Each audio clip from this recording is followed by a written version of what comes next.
We are live, real deal live with Tim Howland Mad Bates from Bates Motel, Hello there. the original madman. Yeah, Psycho. Who is that in the background? I heard somebody. that was my wife. That was Michelle, my wife. Hello, Michelle. Hiya. Say hi, Shannon. Hi. Shannon's over here in the background too. We got a How's couple. things? I'm sorry. How's things? Oh, it's going pretty well. We just got back from that Nashville collab about a week ago. Terry and Diaz and Hello, Terry. Hello, Daniel Slack. Hello, Barry. We got a few people coming in now. Hey, it says I'm even on here. No, we just got back from the Nashville collab about a week ago, and God, man, it was good. It was really good, but man, it wore us out trying to get down there and back and fishing and everything. But it turned out real well. We had some people from the UK over there, Sweet. Sonic and Ray. They came. Good guys. Good guys. Sonic's a good guy. Yeah, they're both good people. Ray gave me a little bit of a lesson in how to make tea, uh, and I'm telling you, he gave me written or typed instructions, laminated, and he also talked to us for about half hour on how to make a proper cup of tea. yeah, never used. Let's see, we got Gerd is in the house. Hello, Gerd, and I saw somebody else. Who was that? Annie B. Hello, Annie B. Talca's here. Hello, Talca. Good to see you, brother. Talca's from Philly. So yeah, we got people coming in. Tim, I am so happy to see you. You look well. Uh, I want to talk to you about a couple things. Number one, Okay. how's the leg doing? The leg's a lot better. A lot better since the motorbike accident. Yeah, I'm a lot better on it. I mean, I still get aches and cracks with it. It's going to be a few years before it heals properly. But yeah, no, it's pretty good. I'm able to do a lot of stuff that I couldn't do a couple of years ago now. But yeah, Well, I am so happy that's healing up for you, brother. I was concerned about that. Uh, Another thing that you and I have in common is we like the horror uh, stuff. yeah. I love my horror movies. Love it all.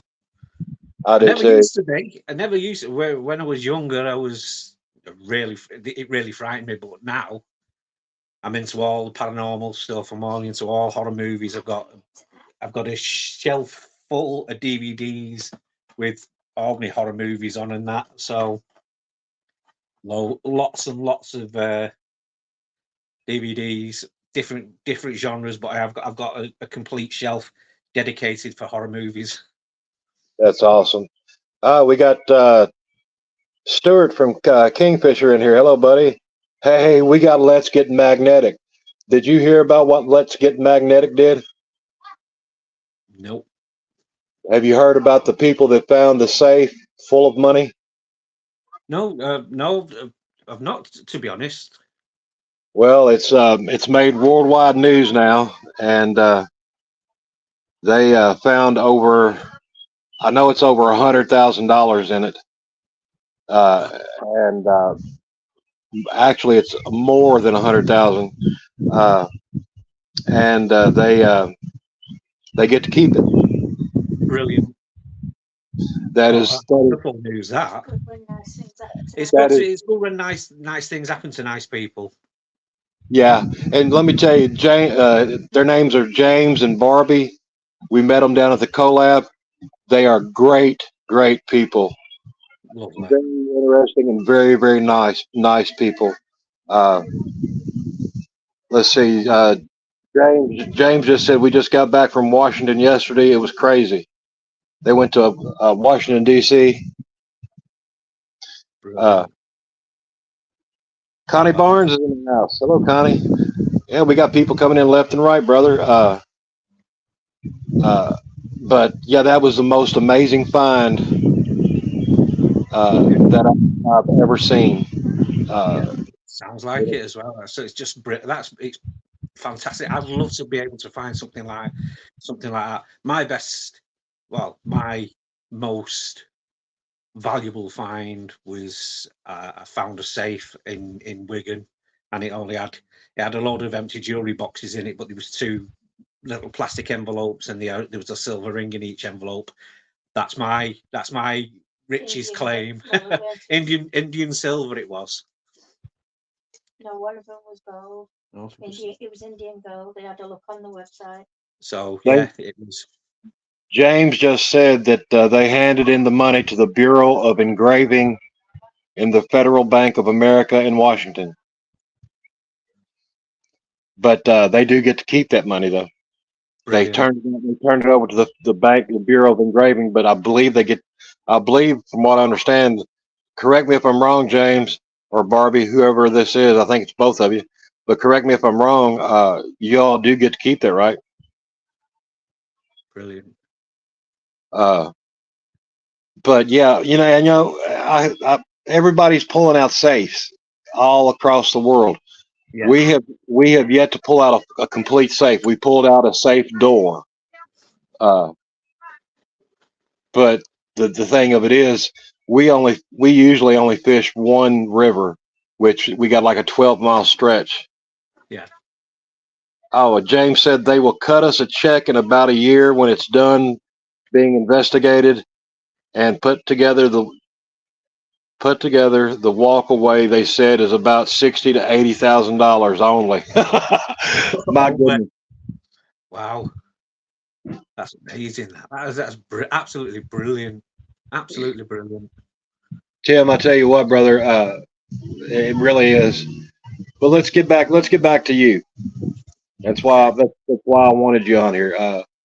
You are a very, very interesting person. We're very fond of you. We've watched all your videos. Oh, thank you. But you haven't done any videos in a while. No, I've not been. To be honest, I've not been out for a while. I've had a couple of things going on, but I'm hoping to get back out there soon and get some more videos under my belt. So yeah. Well, sometimes it's good to take a break from the video thing. I was telling somebody earlier today on Facebook, a friend of I know you know Barry Chalk from Hertz Family Adventures. Uh-huh. He gave me the most brilliant piece of advice probably 6 months ago, maybe a little bit more. He said, "Go out fishing. Don't take a camera. Don't take a phone. Just go out fishing and enjoy yourself. Have fun, and do what we started to do. Just clean up the environment." And that was the best piece of advice I've ever had. Yeah, it's good to not have that pressure of having to make a video if you want to. Yeah, I mean, yeah, you sometimes, because I've got family in the States. I've got family in South Carolina, and they watch my videos as well, because it's like most of the time that's the only time we get to, or they get to see us. But yeah, it's good to not have that pressure of having to put a video out all the time. You can just relax and enjoy yourself and just chill out, and because it really is it's a relaxing hobby. I mean, people think that it looks stressful when you're pulling heavy stuff in, but you've got that adrenaline when you get something on the end of that magnet and you're pulling it in. You get that adrenaline, and then you think, oh right, well it's nearly such and such a time. I'll have one more throw in, and then 30 throws later, you're still there. So it's good to have that little bit of a break.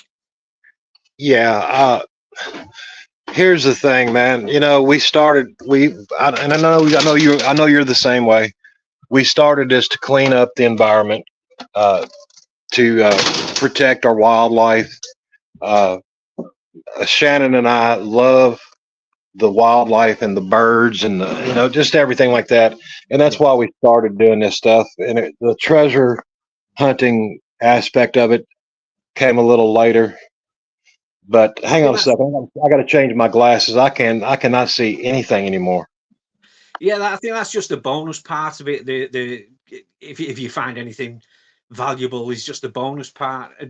We've been to canals as the Northwest Magnet Fishing Group. I'm sure you've seen Paul Magnet Man Houlihan and Welsh Dragons, Daniel Slack DS Magnets, and Slack Clan and AJ Magnet Fishing. They're all our main group that we go out together with. And we've been to canals and we've fished there and we've had loads out, and then we've been to another canal and we've fished there for a while and had virtually nothing out. But we see that as a bonus. If we go to somewhere and we don't get anything out, it means we've done a good job and we've cleaned that area. So that's a bonus for us. And like you say, if we find anything valuable, that's just a little tick in that little box to say, wow, yeah, But yeah, we've had in one stretch of a canal, I think it was in Manchester somewhere. We'd actually got contacted by the Canals and Rivers Trust, the CRT. They contacted us to help them to clean out this area, because in this one stretch, it wasn't even half a mile stretch. It was not even a quarter mile stretch of this canal. There was like 36 shopping trolleys or something like that we've pulled out. Or you call them shopping carts. But yeah, we've had 36 of those out, and then the big wheeled garbage containers that they have at the side of the shop, we had 4 of them out as well. So it's helping out, and it helps the boaters out, because we get a lot of canal boats on our waterways, and shopping carts and stuff like that. It damages the hulls of the boats, it damages all the props, right, and that. That's thousands of pounds then for them to sort out. So we're doing them a service as well, and it's all free. Yeah, I totally understand. Oh, hello, Flying Arrow, and hello, Busby brother. I was just talking with Chris Busby. We got to meet him down in Nashville as well, and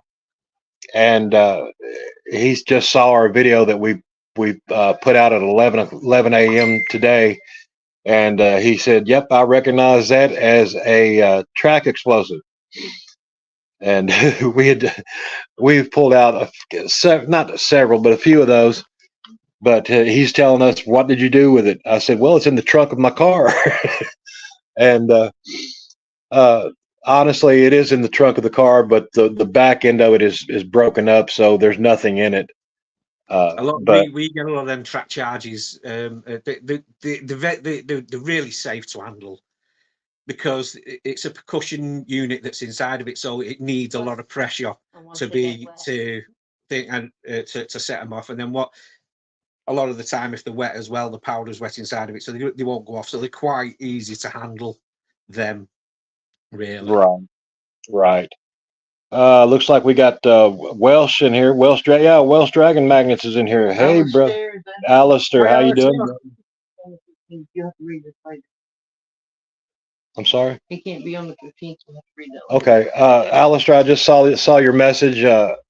We'll get back together on that, and I'll get you back on there whenever you can. Here's the thing, Tim.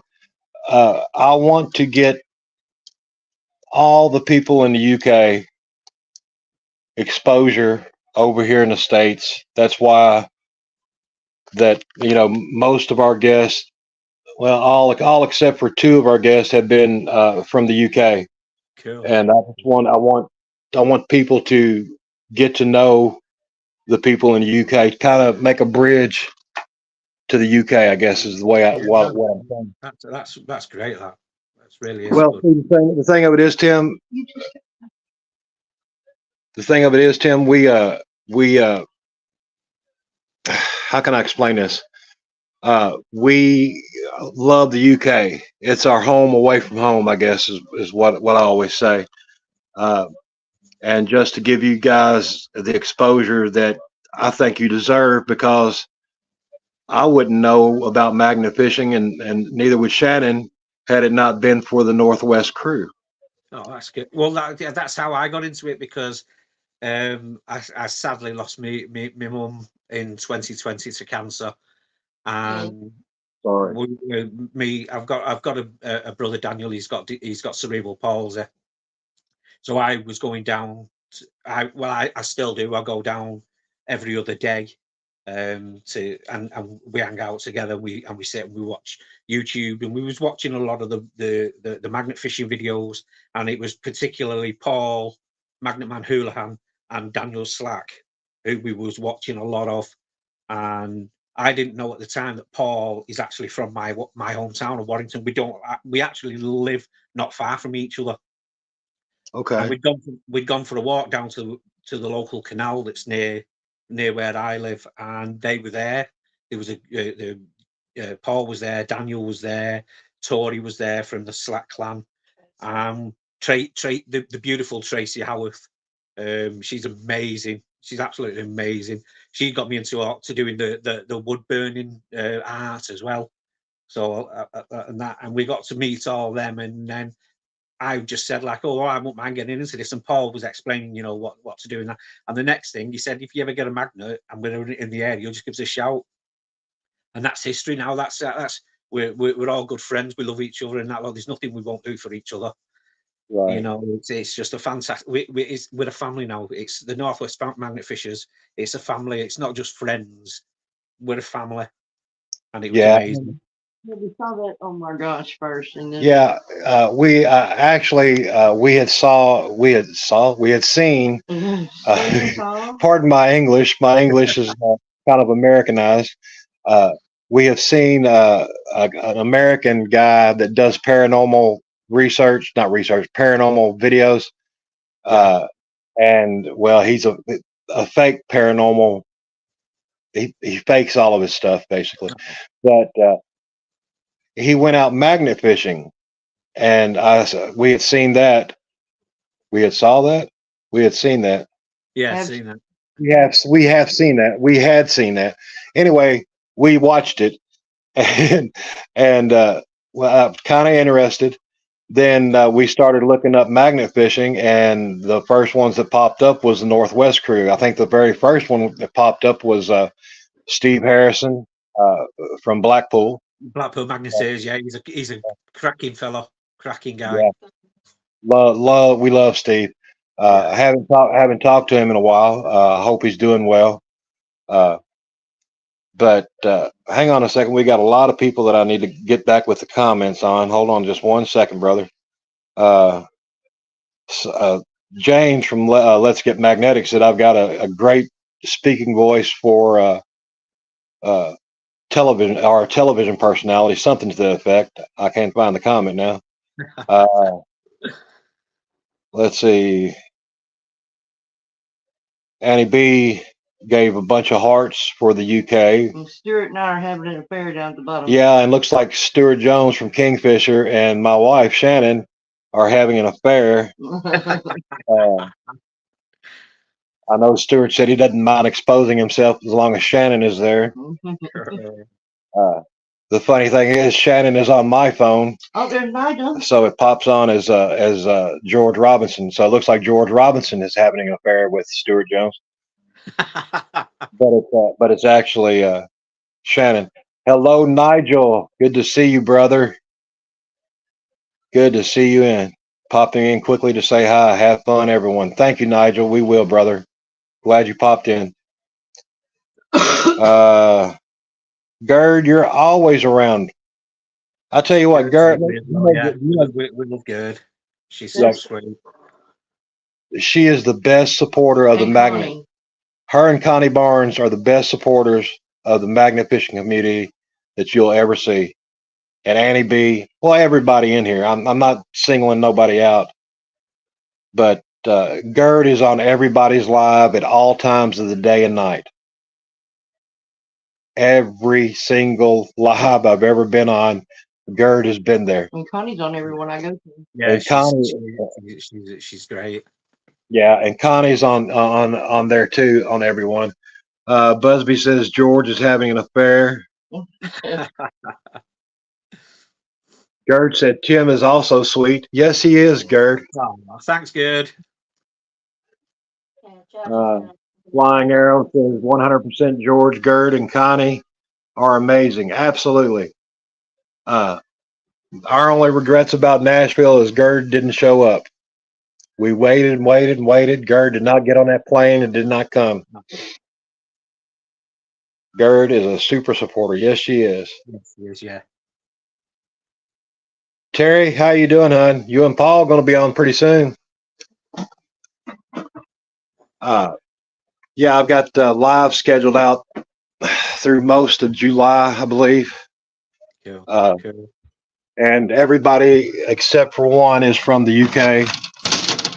I do have, I guess he's kind of UK by way of Canada.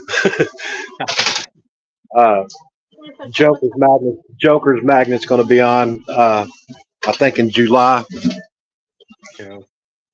But I want to get to you. Do you have any of your artwork around close by? Yeah, I do actually. Yeah. Before you show it, I want to say this: if any of you all have not seen Tim's artwork, he's not just a magnet fisher; he is an artist. And I mean, give me a big head. well, I'll tell you, Tim, the stuff I see that you done is wonderful.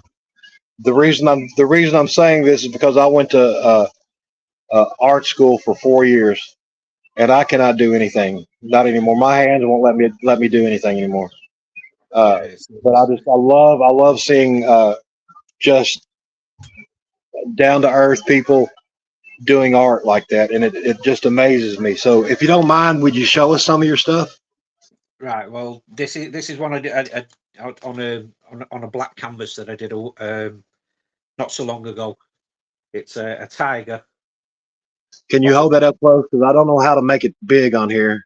I've never done that. I've tried to hit the buttons, but every time I hit the buttons, the live gets canceled, and I don't want to do that. That is beautiful. The tiger. Tim, you're amazing. That is so beautiful. And the patience it takes to do stuff like that. I know what it takes to do stuff like that. It's just, and I don't have that kind of patience anymore either. I did this one for me disabled brother as well because he loves the Grinch and that lot. So I did this for the. That is good. I love that. I love that. And that's what I've got to get a frame for him for that. Another one is just a wow, a lion. Beautiful. That is beautiful, man. I do. Other stuff. I've done stuff on finds that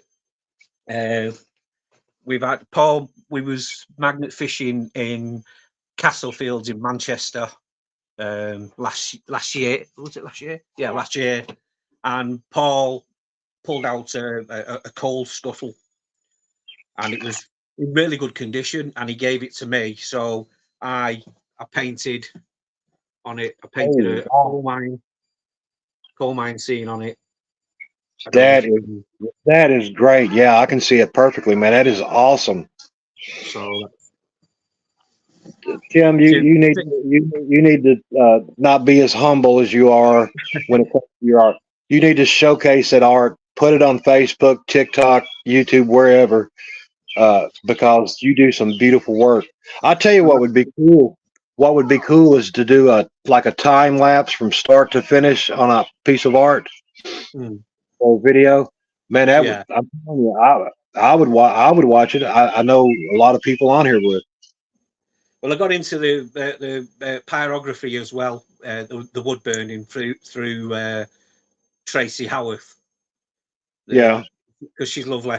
She lent me the first thing. She lent me a pyrography machine, and then my wife bought me one, and my wife's dad passed away in 2010, and I did. He loved fishing, normal angling, and so I did this for in commemoration of her dad. So Oh wow, the fish with the fisherman in the that is beautiful, brother. did that for her, and then something for myself because I'm like you say, I love Ghostbusters is my favorite film. Ask anybody, and they know I'm Ghostbusters mad. So I did I love it. the I Staples love it. Marshmallow Man. Yeah, so you'd have me in all day. And there's me Zool Oh man, that looks good. from Ghostbusters. So, but yeah, you have me in all day doing this. That's okay, brother. We got all day. I don't, you know, the way that I don't do the lives like most people. I don't have 100 people up on the screen. I just want a Yeah, conversation between you and me, and we do what we want. We have a good time and talk. Oh, that's beautiful. Purple Rose. That is beautiful. Didn't you post that the other day? I think I did. Yeah, I think I did. I posted it on Facebook. There's a horror themed one. Freddy and Jason. I love it. Did you notice my hat? Oh yeah, that's cool. Half Wow. Michael, half Jason. Yeah, that's brilliant. That. Yeah, Shannon, my wife Shannon, got me that just a while back. It's my favorite hat. Uh, I don't know about you, but I like the older horror movies. Yeah. One of my favorite ones is the original version of Salem's Lot with David Soul in it. Yes, yes, yes, yes, That's absolutely. brilliant, absolutely brilliant. That film. Now, do you remember the Hammer films? Yeah, I love yeah, those. Uh, anything with Christopher Lee. yeah. The old the old Draculas and that. Like, yeah, I love those. Now, I even go back further than that. I love the original Dracula most of all. Bela Lugosi. yeah, yeah, Uh, that's like my Mount. I don't know if you ever heard of Mount Rushmore before. yeah. Okay, well, I got Bela Lugosi on it. I've got Lon Chaney on it. I've got Glenn Strange on it, and who was the creature from the Black Lagoon? I can't remember who played him. I can But see the creature. I can't see who it was. right, Yeah, I can see it. I was actually looking at that the other day because I was considering drawing that. Um, great. I used to I'll, have. yeah, I used. what I'll do is then I'll draw it and I'll send it to you. I'll send it. I'll you give us your address and then I'll send it to you. Oh man, I'll do you the creature of the thank Black you, Lagoon. Tim. Thank you very much. That means a lot to us, brother. I really appreciate You're welcome. any kind of. I mean, just your art. Period. I love the especially the horror art that you do, and the way that. And I hope you don't mind, but when I uh, advertised you being on our live, I took pictures that you had, Yeah, yeah, and I just love your imagination, brother. yeah. It's Well, you can see I'm pretty nutter. uh, the here's Timmy. That's my favorite. That's my Well, favorite. that's one of my favorite horror movies. That as well, The Shining Right. and Uh, Doctor Sleep. Doctor Sleep, the sequel to that, to The Shining, was absolutely brilliant film. yeah. Nothing is quite as good as the original, though. I Oh don't think. In my no, opinion. Jack Nicholson, you cannot beat him. oh no, yeah, yeah, he was brilliant, brilliant. I But I was tell you, watching, I was watching one of the like the where he was psyching himself up, when he was smashing into the bathroom and he was literally pouncing around the room, dancing around, psyching himself up so he could scare his wife in it and that lot, and it was just amazing. Yeah. He, I guess he's like a method actor or something. He has to get himself into the character like Yeah, that. yeah, I tell you who else I love, and people nowadays don't remember him, but Boris Karloff was brilliant. yeah. Shannon doesn't like him, but I love Boris Karloff and Bela Lugosi. They were Yeah. those two together. Boris, the original Frankenstein. Yeah, yeah. Yeah. Then Glenn Strange took it over after he did, I believe. Did Lon Chaney Jr. do it as well? I can't remember. I don't know. Did he not do the Wolfman? Yeah, Lon Chaney did the Wolfman, but Yeah. I think he also, I think they may have used him in one of the Frankenstein films. Somebody find out and correct me if I'm wrong about that. It's a Google job. Have Yeah, a Google. have a Google. Find. I think Chris got that long, tall. Christopher Lee. Oh, I love Christopher Lee. Tim loves him too. We were just talking about the Hammer films. Yeah, he was such a good actor in films afterwards as well. Like the original Wicker Man. Yes. Was that not filmed in Scotland?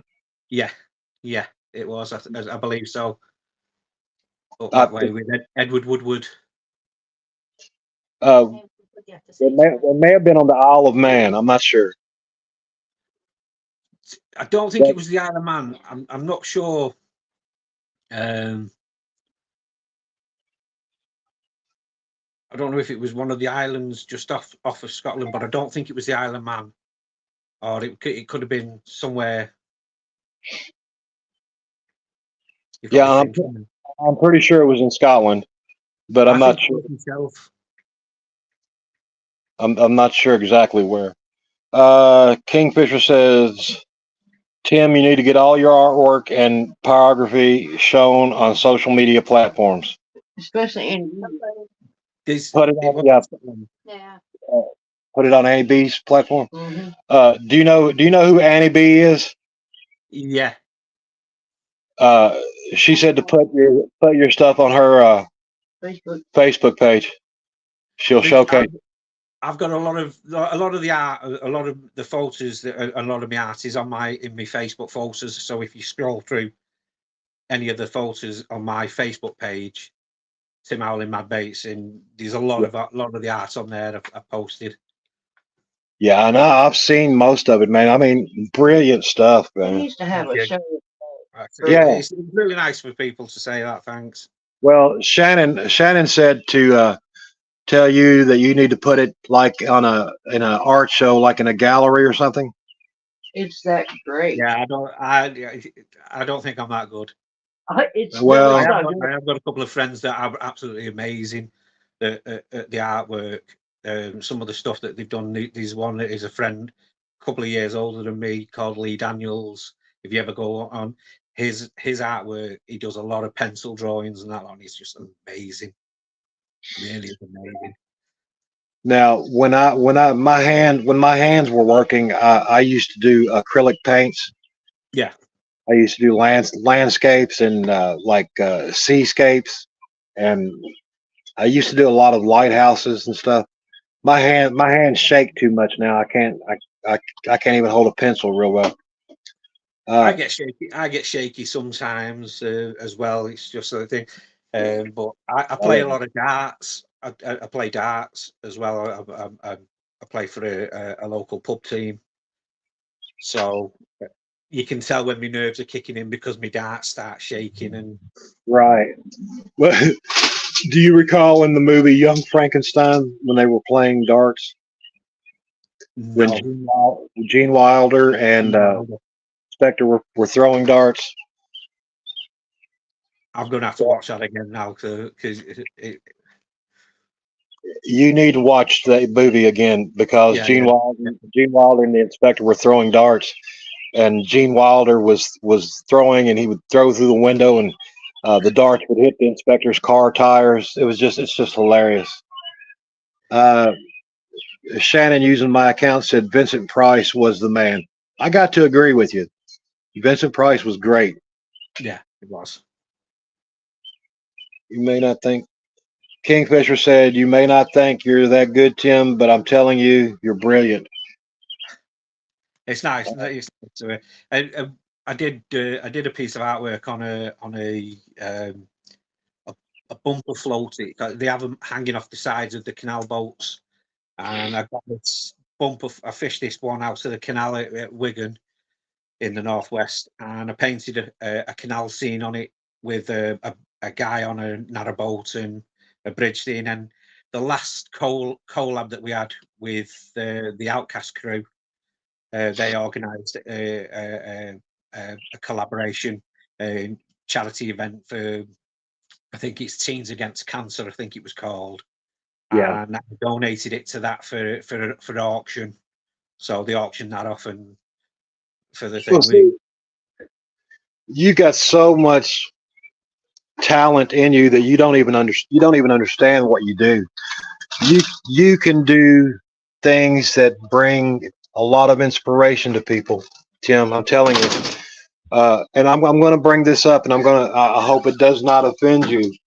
Uh, I used to weigh about 457 pounds. I don't know what that is in kilograms, but that's a whole lot of weight. I used to weigh, like I said, 457 pounds. I'm down to 330, about 330 right now. I lost a lot of weight. Uh, I was looking at you, and brother, you lost a lot of weight as well. Yeah. I've been on a diet for the last 12 months, and as you know, trying to lose weight, your weight goes up and down, up and down. But I was, because here in England we use like the stone as wet measurement, so I was virtually 24 stone at one point, which is like I would imagine 300 and something odd pounds or something, and I'm down now to just about 20 stone. So I'm keeping going. I'm trying to get down there, but you That know, well, it's hard work. oh yeah, definitely, Let definitely. me let me just be upfront about it. It's hard work. Uh, But I ride my yeah, bike everywhere. I do a lot of bike riding. Like yeah. I ride to me brothers because I don't drive at the moment. I am taking lessons a bit late because I'm 50 years old now. But um, you know, even when I do pass my test, I'll still be riding my bike everywhere because I love riding my bike. It's a great thing. I put my little speaker on. If anybody knows me as well, I go everywhere with me speaker. I've done some artwork on my speaker as well. The old breakdance Oh, that's cool. graffiti on my speaker. I have that going with breakdance music on and all kinds of music, and I just ride and ride and ride. Yeah, that's great exercise. Unfortunately, my legs will not allow me to do that anymore. Uh, so the exercise I get is from magnet fishing and metal detecting walking. Yeah. I have to use a walker, of course, but the walker itself has opened up so many doors for me and Shannon. Well, Uh, I love the riding because it's a lot less pressure on your impact on your joints, so it's good for the leg that's sore with that are broke, because right. it's not a constant pounding like if you was walking or if you was jogging. You've got that constant pounding on the ground, whereas if you're riding on a bike, you're not putting that much pressure on it, and it's good exercise, good cardio as well. If you can get a good speed up, Yeah. it's a good. The problem that I have and that Shannon has, both of us have neuropathy. Uh, the and I'm not going to go into details about it, but my lower back has been damaged to where both of my feet have developed what is called foot drop. I have no control over my feet whatsoever Right. because of the nerve damage. Which whatever. I can still walk. And like I tell everybody, my disability will not stop me. I will continue going as long as I can. Yeah. If I've got to crawl, I don't care. Busby said that he has a 2 foot by 2 foot plot of land in Scotland. He bought it in 2019. He's officially a lord. My liege. Sir Busby. Busby, he said it was one of those novelty things. We just wanted to have a certificate saying we were lord and lady. That's funny. I've seen that advertised, actually. We thought about doing that as well. But back to you, Tim. Now, let me see here. 24 stone. I cannot keep those measurements in my head. And you're down to 20 stone. That's a lot. That's a lot of weight, brother. You lost, and if you go back through the videos, you can tell. You can absolutely tell. Yeah. How much weight you lost just by looking at you. Same, and it's pretty much the same with me. I mean, I lost about 125 pounds that I've kept off. Actually, I lost probably closer to 150, but I was sick for over a month. They had me.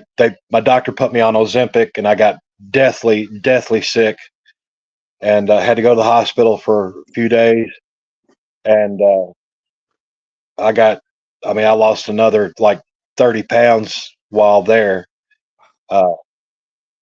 And it was very unhealthy. I was basically dying while in the hospital. Wow. But it looks like you did it the correct way. You lost the weight, and you're doing it the right way. And I'm just so proud of you, brother. Thank you. You're looking fit. You're looking good. I'm feeling better than I was when I had the weight, to be honest. But yeah, it's a strange thing, really. As a bit like I say, I'm 50 now, so as a bit this age, I want to be here a bit longer for my children, because I've not been blessed with grandkids yet. I'm hoping soon, but I've got four kids, 3 daughters and a son. My 2 eldest daughters, and they don't want children just yet, even though they're in the early 20s, mid 20s, early 20s. Yeah. And my 2 youngest, my daughter Bronwyn, she's 17, so she's got a life of her ahead of her yet. So I don't want her to be, getting pregnant and then not having a life between, because she's got a good career coming. And my son, like I say, my son Bill, he's just leaving school. So let him live the life first and have a good time. Absolutely. And your kids, man, you love and love your kids. But let me tell you something, a grandchild, it changes everything, brother.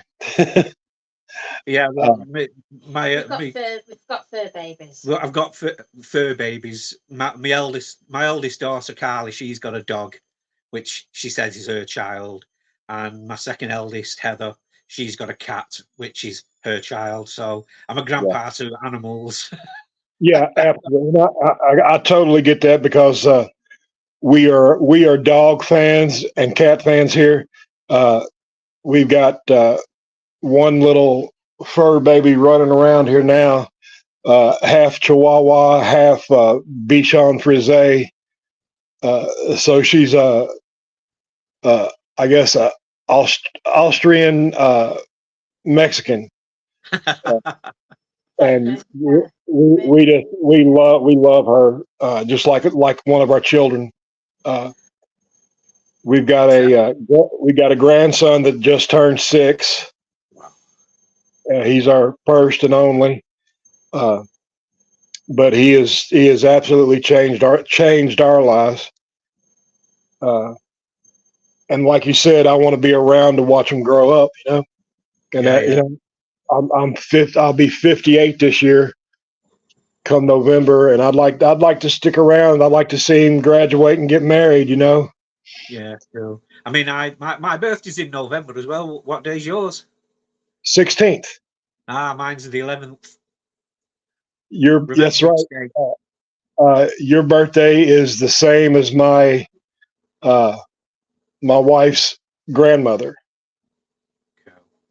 So, but and wow, man, here's something about November that people don't realize.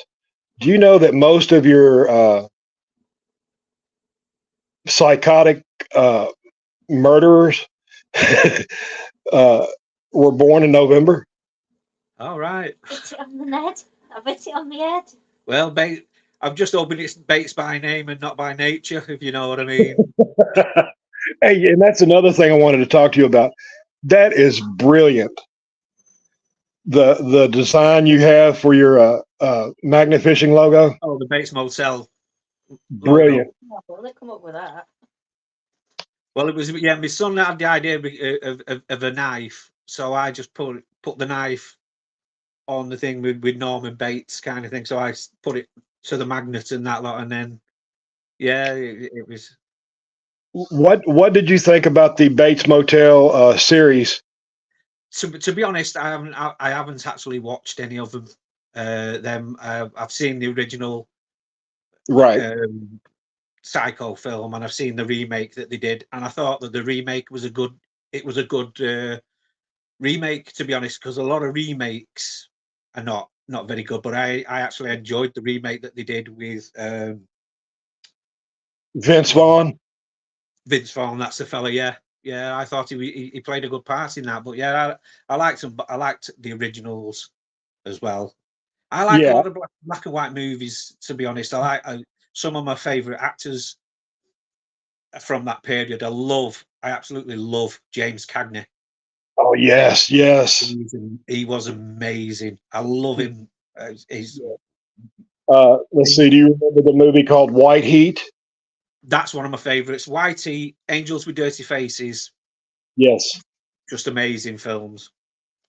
See, Tim, you and I have so much in common. We should have gotten together and talked before now. I wish we had. We're you, me, and a few others are from the same generation that Magnafish, and we remember things like that. Yeah.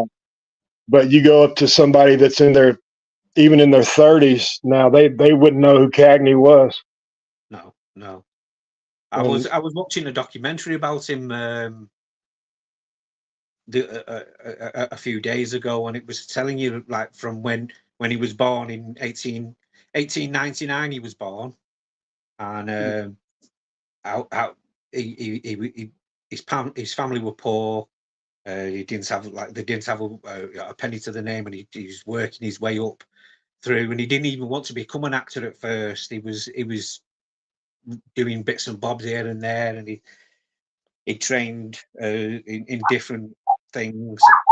And it was just by accident that he got into acting. He joined onto a theatrical company kind of thing, and he was working behind the scenes, and one of the directors seen him and asked him would he read for this part, and he read for it, they liked it, and then it's just snowballed from there. But there was like a lot of the time, especially during like the late 40s and that lot, when a lot of actors, even like Burt Lancaster and them lot, they were being accused of being communists. Right. You know what I mean? And that ruined a lot of careers for people. Yeah, I think Lucille Ball was actually put on trial because of Desi Arnaz Jr. or Desi Arnaz. I mean, she was put on trial because she married somebody from Cuba, which was a communist country at one point. Yeah. We got Captain Darling in here. That's a new name. Hi, Captain Darling. Andy Bannister. There's a there was a TV comedy series in England called Blackadder, and Okay. it's set through like different periods of history, and Captain Darling was in Blackadder Goes Forth. He was one of the characters in Blackadder Goes Forth, which was set during the First World War, and it was really good. So that's where I remember that name from. He said, Captain Darling said his family had 5 castles, 2 in Wales and 3 in Scotland. All ruins are gone. I keep saying I'll go on a trip and reacquire a rock from the ruins of each one. That would be cool. Yeah. I actually got a rock from, and you may have heard of the place. Have you ever heard of Graceland Yeah. here in the States? It was Yeah. Elvis's. Elvis's house. Yeah, yeah. I got a rock from the wall when I went down there. I used to be a wrestler, and on one of the wrestling trips, I stopped by Graceland, and part of the wall was kind of crumbling, so I just took me a piece of rock. But yeah, that's cool, Captain Darling. Speaking of Captain, now I know you know who this is. I know you've seen these movies. Are you a Rob Zombie fan? Not particularly. I mean, I watched, or I tried to watch the remake that he did of the Munsters, and I thought that was very, very poor. That was the worst movie that he's made. I am a fan of the original House of a Thousand Corpses that he did. Right.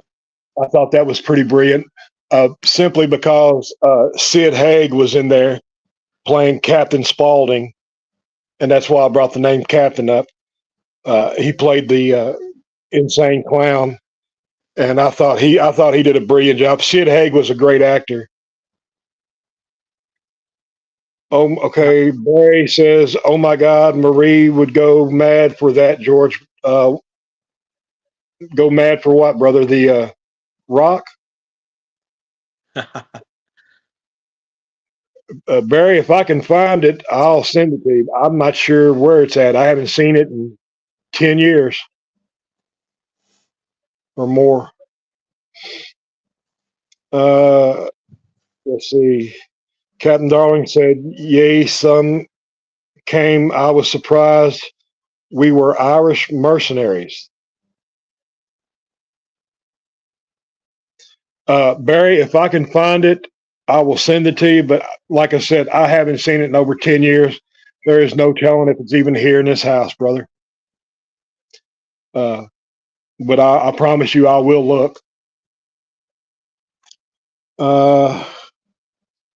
Kingfisher said, "Yeah, Captain, I want to go to Scotland and retrace our heritage.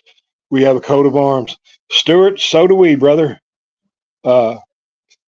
You know Paul Goody, of course, Tim. He researched my family name in Scotland and found out a whole bunch of stuff for us. Cool. Oh yeah, and Barry Chalk says me and George could be related, which is absolutely true. Barry, do you want me to say why?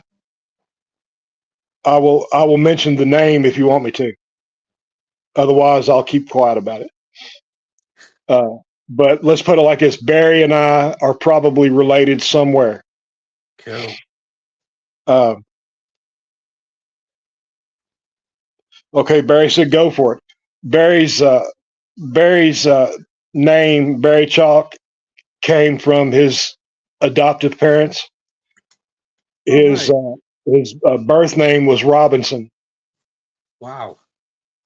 And we kind of researched it back a little bit, and I had family in the same part of England that he is from. So that's why we think that we are related. Well, that would be awesome. If you can find something like that. Yeah, and not only that, we think we're related because we're both handsome devils. A lot of good, got a lot of good looking guys out there in the magnet fishing community. Yeah, that's that is so Yeah, funny. my wife said, and we know it. And we do know it. We do know it. And we wouldn't change it for the world. Oh no. Now, let's get back to magnet fishing. We haven't really talked about magnet fishing, and we've been on for almost an hour. No. What is your all-time, not necessarily your best find, but what is your favorite find? My favorite find was in Liverpool. We was in a place in Liverpool called Bootle, and there was a bridge going over the Leeds Liverpool Canal, and I was just fishing just to the side of the bridge, towards the middle of the canal, and I latched onto, and it was an ornate knife, and the blade curved on it, and it had a dragon inscribed in the handle, kind of thing, and it was still in the sheath, and it was a fantastic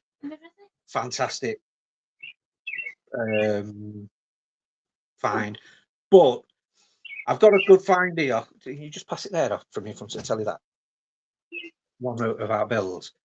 I didn't actually get this find. One of the guys that come out with us, his name's Mike Ray.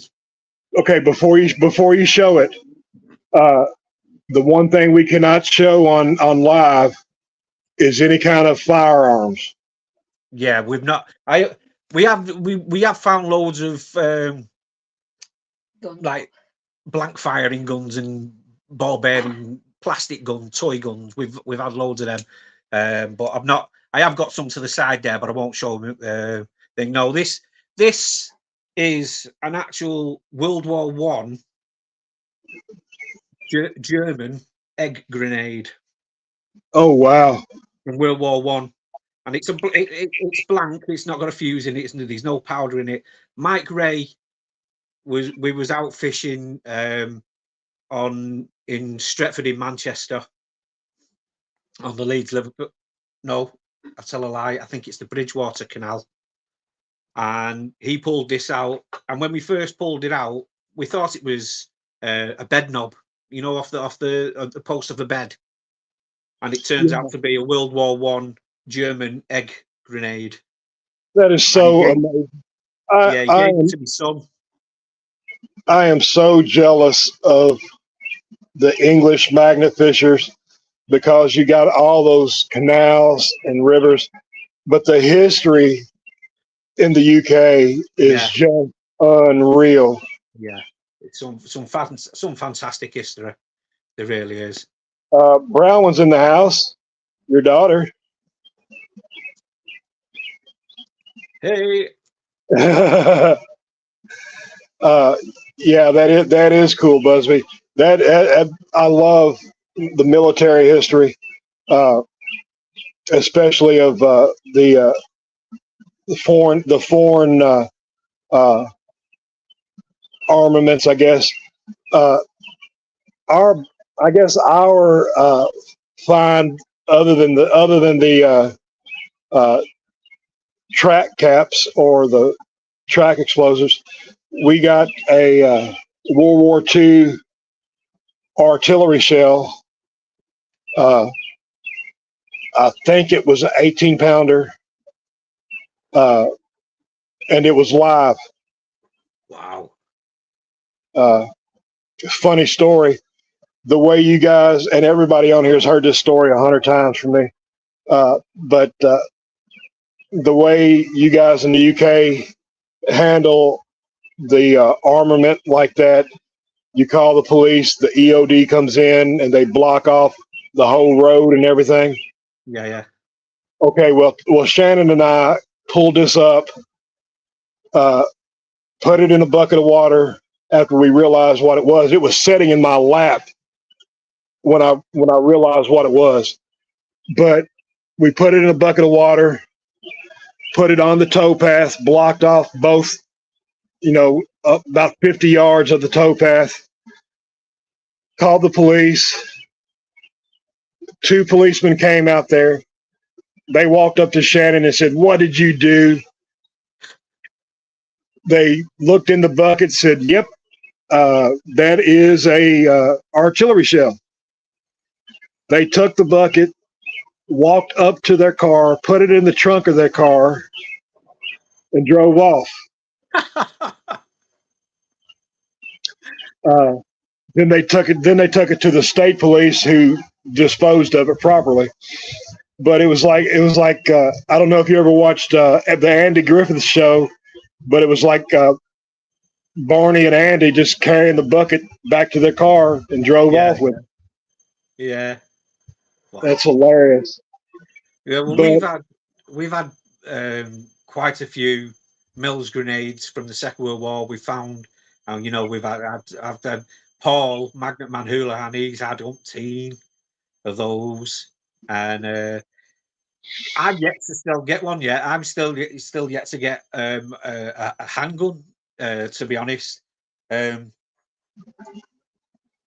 But some of the strange finds that we find over here, I mean, the amount of adult toys that we find. That's ridiculous. It makes it, why are they in the canal in the first place? You know what I mean? But it's so funny. We have different names. Paul calls them dog chews. Oh, we've got a new dog chew, and he's wibbly wobbling everywhere. And it is hilarious. I mean, you can 9 times out of 10, the Magna Fishers in the UK have pulled up adult toys. Yeah. The closest we've come to it was Shannon pulled up an electric razor. She thought she had an adult toy at first, until we knocked the crud off of it. Turns out it was an electric razor. Well, my son William, one of his first, when he came out, one of the first time he come out with us, he pulled out a bong. So his nickname is Billy Bong. Oh, okay, that's right, Billy Bong. That's right. That's where he got his name from. Yeah, that's where he got his name from. I remember that video as well. Yeah, that's been a couple years ago. Yeah, well, that stretch of canal that we went to, we've actually been on the opposite side of the bridge where Bill got the bong from, and this was last year, and we pulled out umpteen heavy artillery rounds from there, all blanks, all been, because there used to be a munitions factory there where it was. So a lot of the stuff ended up in the canal for some reason. I brought one of the artillery rounds home and turned it into a lamp. Terry from North End said, when we took an explosive home by mistake and the EOD came out, it was spewing the inside out. We had it in a garage in water, and the EOD bloke just picked it up and put it in his pocket and then left. A lot of the time, they've been in the water that long, 75, 80 years, some of them, so the powder's going to be really wet. I mean, I'm not saying not to handle them and that lot, because getting the police involved is the perfect thing to do. If you get something on the end of your magnet, you're not sure. We've got a group on Facebook as well called Dippers Identify. So we get in touch on this, and then we'll say, like, we've pulled such and such a thing out, we take a photograph of it, and then we get one of them is Steve Forrest, Rusty Nuts, and he's pretty up on all that kind of stuff, and he'll say, well, yeah, it's such and such a thing, and then you need to contact the police, and they'll get the EOD and that lot. But like I say, a lot of the time it's kind of safe to handle, because they've been in the water for that long, so the powder's going to be wet in it, and it's mostly the charges that's the dangerous things, especially in the grenades. But like I say, how long has it been since the end of the Second World War now? 80 years. 80 years. So Yeah, so a lot of them are in England. They're either like the spoils of war when they've come back and they brought a souvenir back, Right. and then they had I think it was a good few years ago. They had an amnesty about any Second World War memorabilia and that lot, like rifles and stuff. They gave them, you can bring them in, and there'd be no repercussions or of bringing in these things. But a lot of people just took stuff and threw them into canals. And then some of the stuff that they have got as would have been from being transported on the barges, and they fell off and just gone into the water. So Yeah. Terry says that we thought it was something historic. Paul was hitting it with a bloody hammer. It was a high end explosive. Let me tell you this story. I haven't told it, I don't think, before. Our first time pulling up a track explosive, we brought it home thinking it was, like you said, something historic. I'm sitting over beating on it with a hammer. Shannon's going at it with a grinder. And we got it cleaned off, and we looked at it. This ain't right. We need to call somebody and have it checked out. So what we did was we used Dipper's Identify, simply because there's no group over here that does that I can think of. And Steve Forrest is an absolute brilliant man. When it comes to this, he was actually one of our guests on our live a couple months ago. Just a great guy, brilliant man, knows what he's talking about. And I would use him on anything like that when it comes to military stuff. Yeah, Glenn and Marie from the Peaky Dippers as well. They're quite knowledgeable on stuff as well. Yeah, they are. Captain Darling says, depends on your knowledge. There's not as much risk as people make out. Haven't heard of one of the hundreds coming out of the canal explode.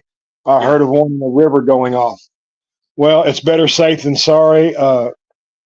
That's the one thing that, when it comes to firearms, I'm very knowledgeable on that. When it comes to rifles and pistols and handguns, and revolvers, I'm very knowledgeable on that. When it comes to explosives, not so much. I know what a live one looks like, and I know what a one that is not live looks like. So it's better safe than sorry, as far as I'm concerned. Yeah, definitely.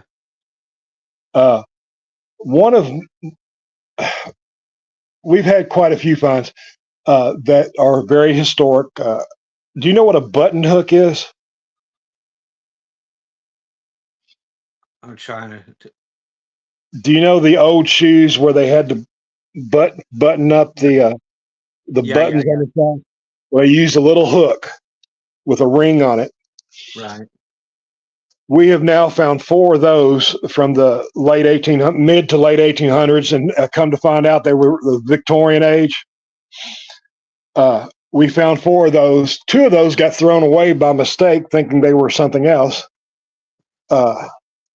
And we've kept 2 of those. We got 2 of them now. That's one of our favorites, but my absolute favorite find, I'm actually going to go show you real quick. I was just looking for one. There was we was in Sale in Manchester, and Billy Bong pulled out a rucksack from where I was fishing. I was talking to a young couple who was asking us what we was doing, and he said to me, "Dad, can I just throw where you are?" I said, "Yeah, of course you can, mate." So he threw in and he's pulled a rucksack out. The contents wasn't magnetic in the rucksack. It had got tangled in the magnet, and as he's pulled it out, and there was loads of old English coins in there from early 1900s King George coins, and oh wow, old pennies and tuppence threepenny bits and all that kind of English coins. And I have got them. I've got them in a tub, but I can't. I think it's on the bottom shelf down there. I'm not sure.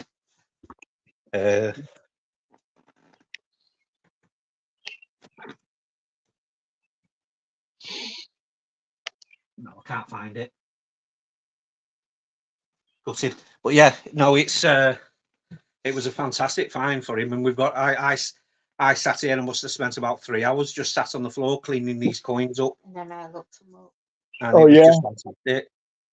Now, see, that it just amazes me. The coins over there are magnetic. The coins over here are not, and it makes me Coins, mad. coins from a certain era, so I think it's from anywhere after 1985. A lot of the coins weren't magnetic because we used a lot of copper Right. and in the coins. So a lot of them, and like some of them had like silver in them, and so they weren't magnetic. Like these coins, the old coins that my son found, none of them were magnetic. But a lot of coins now, like the 2 pence pieces now, anything up to 20 pence now in English money is magnetic. Anything after that, 20p's, 50p, and so on, they're not magnetic. Pound coins, they're not magnetic. Because Busby says the guy that has a track explosive in the trunk of his car. It's self-defense, Busby.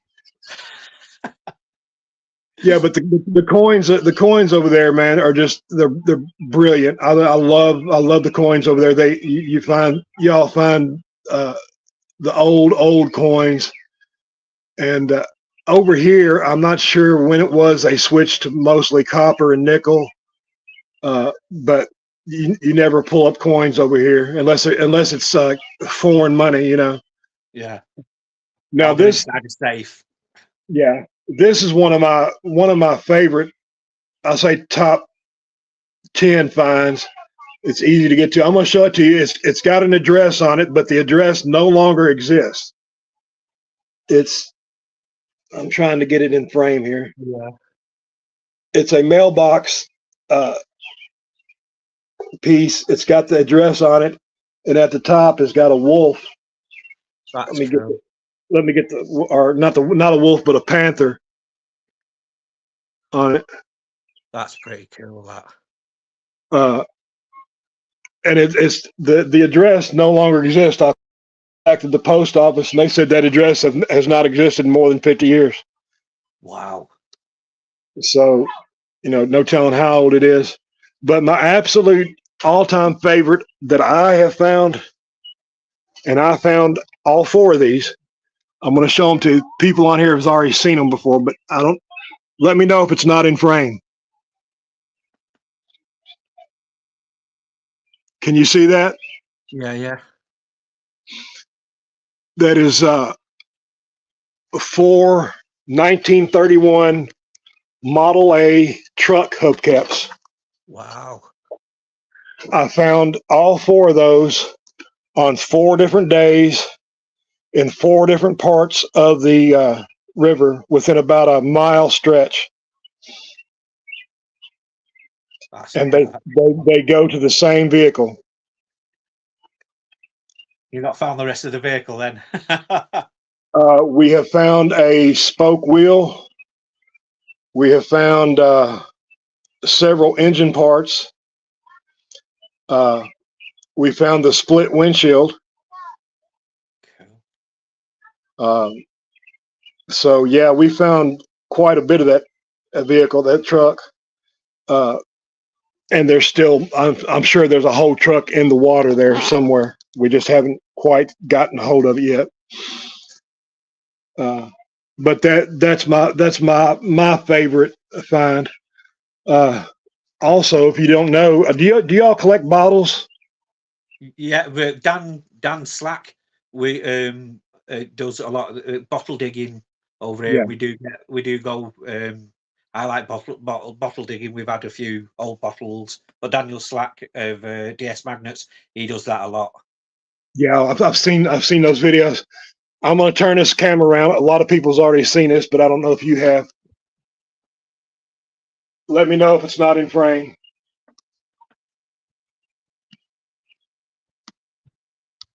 All down my porch.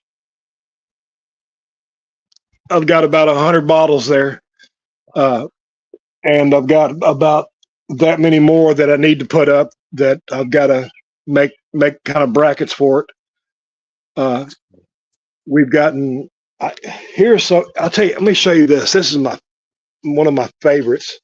Are these kind of bottles? They're cork top, coffin shaped medicine bottles.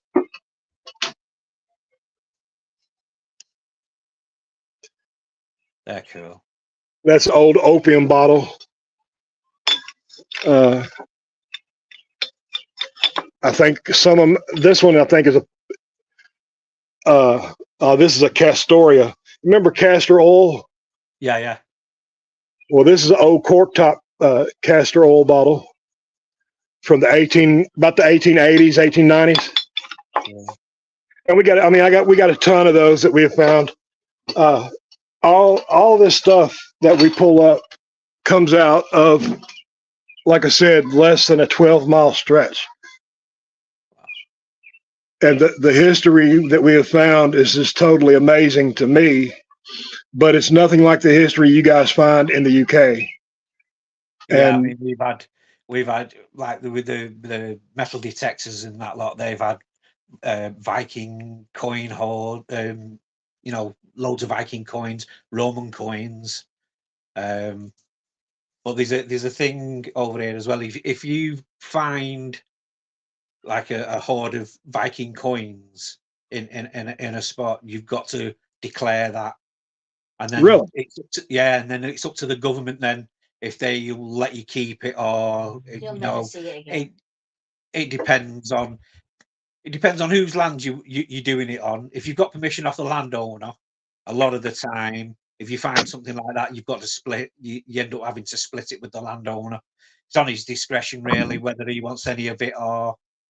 But yeah, if any historical find like that, like a major find, you've got to declare it to the government, and then they'll decide what to do with it. I'm sure I've seen on Facebook somewhere a magnet fisher found an old Viking sword. yes, that was that Trevor Penny?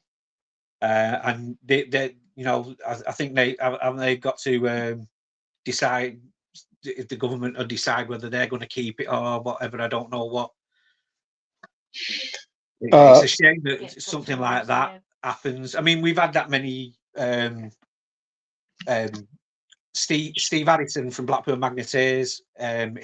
We was in Liverpool and he found an old English World War II rifle, Lee Enfield rifle. Now, if it didn't have the cartridge in the bottom of it, he would have been able to keep it there and then, because they don't make any rounds for it. But because it had the cartridge still in the bottom and it was all gunked in and solid in, they didn't know whether it would have had any live rounds in it. So you have to, declare it in. So that's the thing. The one thing over there that I don't like. I'm also a weapons collector. I have numerous firearms, and I used to have a 1917 Lee Enfield rifle. And you're right; they don't make rounds for it, but there's people that reload rounds for them. Yeah. Over here.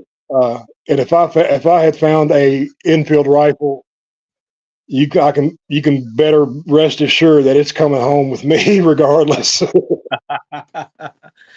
I mean, it wasn't in that good a condition as well. It was, a lot of it was really, really damaged, but he still had to take it to the police station, and he was waiting on. I think he's still waiting on finding out whether they're going to return it to him or not. But this has been a couple of years now. I think he found that just before I broke my leg, to be honest. So yeah, that was 2021. I seem to recall that. Steve hadn't done any videos in quite some time. I have trouble remembering. Let me read this real quick. Hello, Corey. Good to see you in here, brother. Corey's Magnet Adventures. DS still in here. Terry says it was Trevor that found that Viking sword, and the museum has it now. Nice. Captain Darling said Dan and I throw those away. They're a menace of disappointment when they come out. LOL. I think he's talking about the bottles that I showed. Well, they may be a menace over there, brother, but they're very rare over here. And I'll keep a bottle as long as it's old all day long. He said it's the marbles they seem to dig out in the USA. Amazes me. So many German marbles over there. It's a little nuts, brother. We have yet to find more than two. I think we found maybe two marbles. And every time we're out magnet fishing, we're also out bottle collecting. I don't know if you've ever seen it, Tim, but Shannon and I both get in the water. I'm in the water on my walker. I've got it that way. I've got a 360-degree throw around me. That is when the water's low enough to get in. Otherwise, we're on the bank or on a bridge. Yeah, once we're in the water, we're looking for bottles first and foremost. I don't want to break any. Yeah. See, when we go out as the Northwest Magnet Fishers, we do a lot of canals, and we don't get into the water because a lot of it's just too dangerous. Right. I mean, we've had a few on a few rivers and that lot, but a lot of it, the stuff that we find is in the canals, and they're just too dangerous.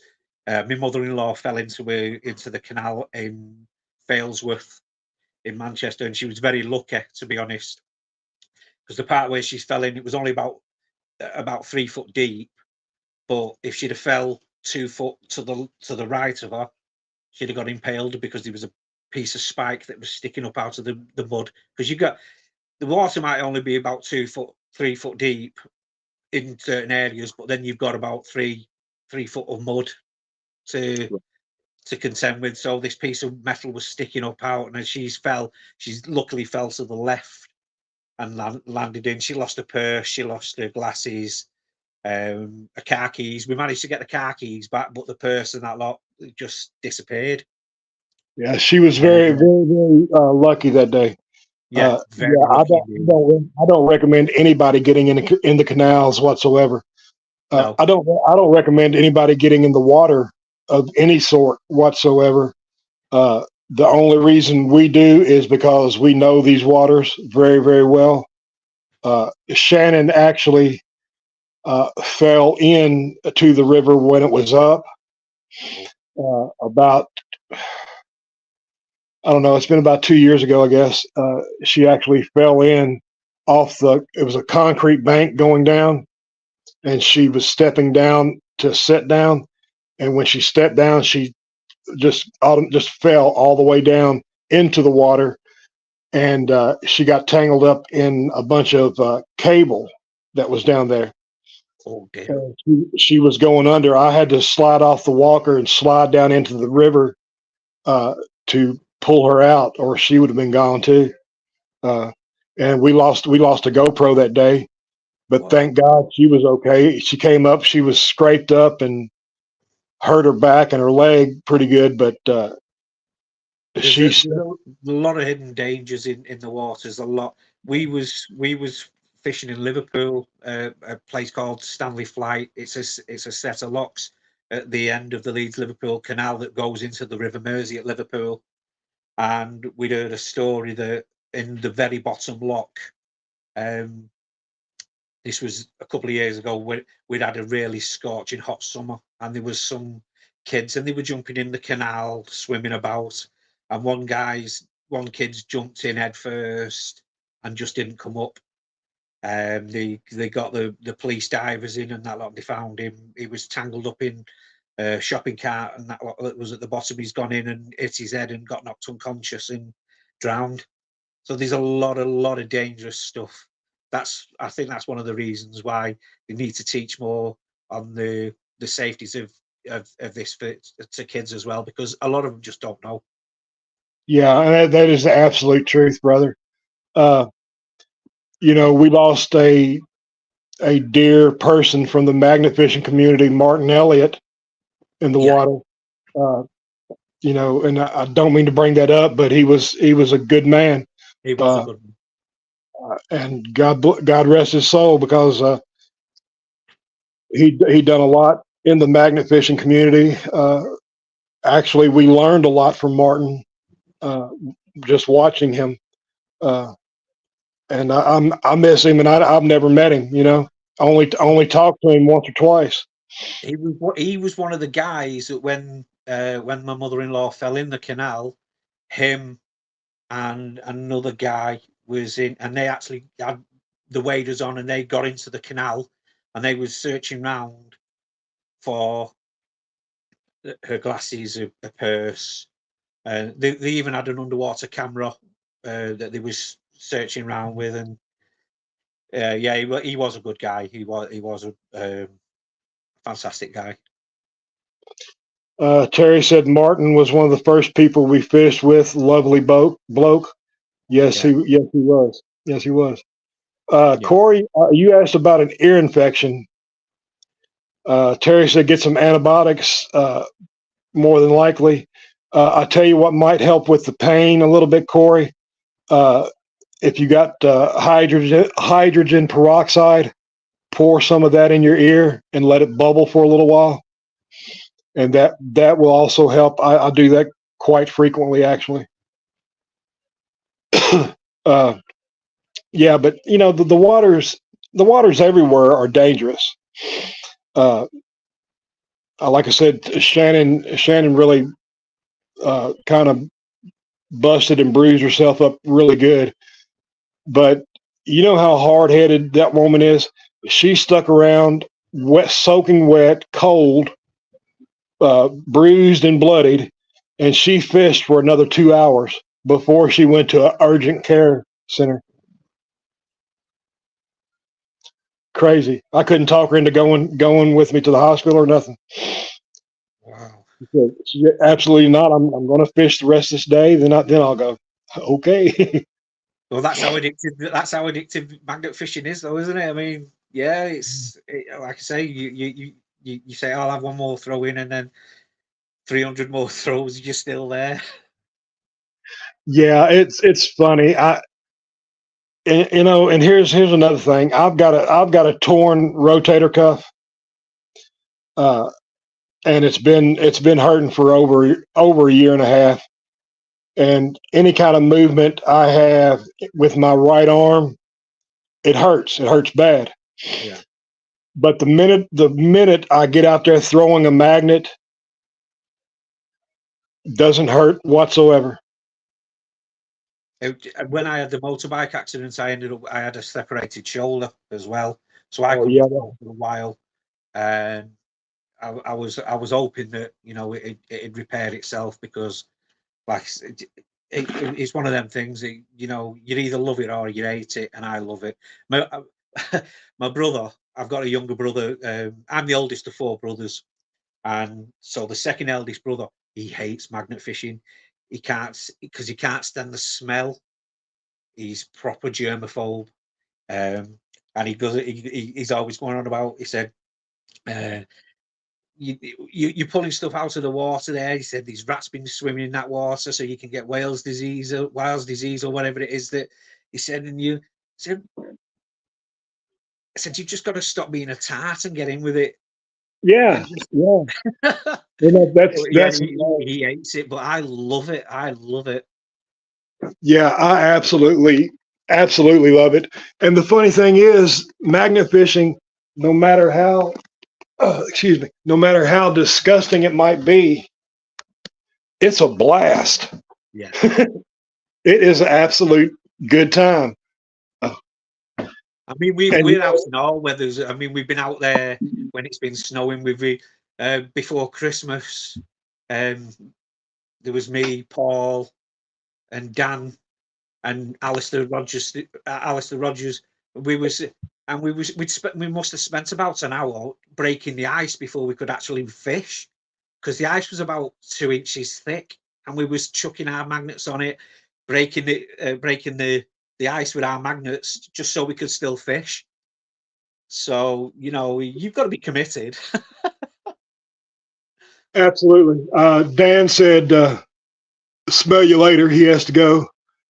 See you later, Dan. Take care, mate. Love you. I just figured out how to bring comments up on it. Well, I didn't just figured out. I accidentally touched the comment and brought Stuart's comment up, which is funny. I hit buttons all the time when I'm doing this, so you know the live stream could end at any second with me touching buttons. But what I was going to say is that magnet fishing also opened up other doors, like the bottle digging. Now we're also doing metal detecting.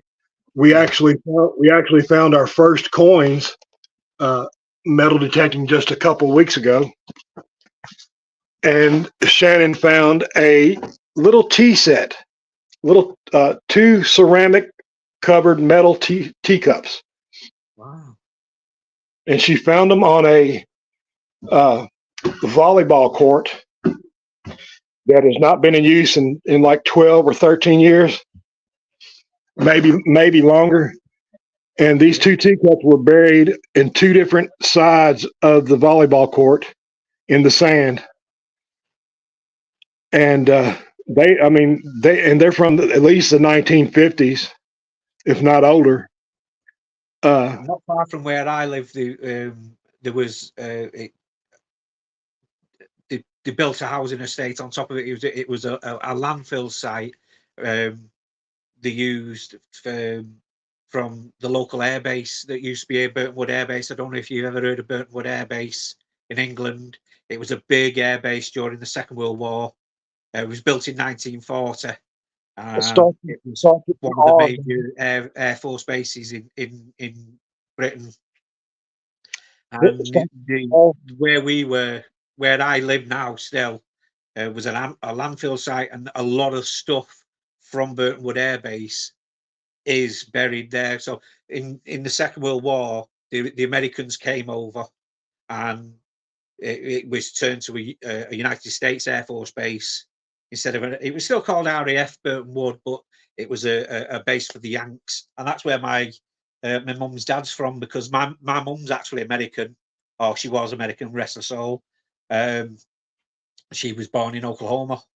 Oh wow, really? Yeah. So my granddad, Franklin King, he passed away last year.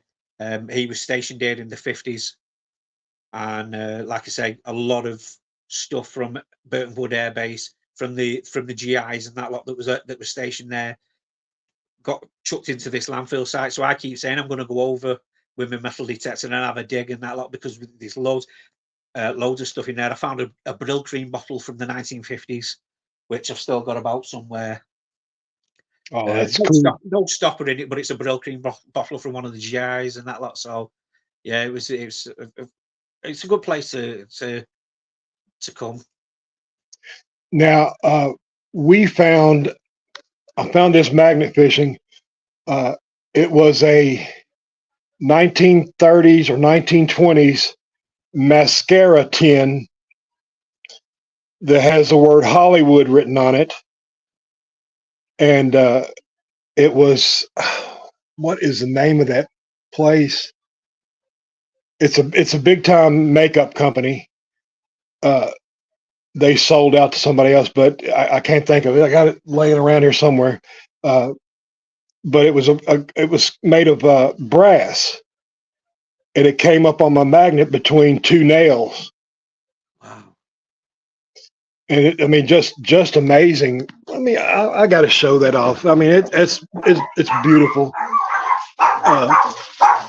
Let me see what it's good when you get stuff like that. I mean, I've not had anything like that, but Paul, who was magnet fishing, and he got his magnet stuck on a piece of metal, and between this piece of metal and Paul's magnet, when he's pulled it away, there was a ring, a gold ring in between it. So it's good when you find stuff like Muddy Waters magnet fishers.